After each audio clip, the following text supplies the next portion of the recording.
مینه او مذهب مې دواړه یو ځای ته راوستي دي ستا د زلفو تارې په تسبو کې اچولې دي. السلام علیکم ورحمت الله وبرکاتو. امید لرم چې ټول به جوړ یې.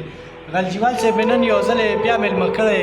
د غلجیوال صاحب نه به شعرونه اسماعیل صاحب ستاسو ډیره مننه چې مالم دونه مینه راکړو عزت هم راکړو. د غزل څو شعر دي چې زه لا سجدو ته اوزګار شوی نه یم. زه لا سجدو ته اوزګار شوی نه یم. زه لا سجدو ته اوزګار شوی نه یم. زه لا تسبو ته اوزګار شوی نه یم. واه. لا د دنیا مینه مې زړه کې شته دی. لا د دنیا مینه مې زړه کې شته دی. لا د دنیا مینه مې زړه کې شته دی. زه لا توبو ته اوزګار شوی نه یم. حد دی. او لګیا یم خپلو ته لاکندې کنم.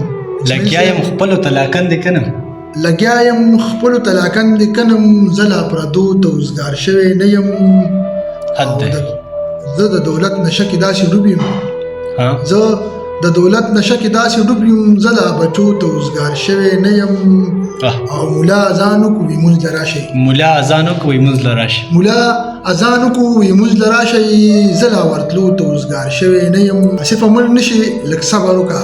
اسفه مړ نشي لږ صبر وکړه. اسفه مړ نشي لږ صبر وکړه. زه لا درتلو ته اوزګار شوی نه یم. واه ډیره مننه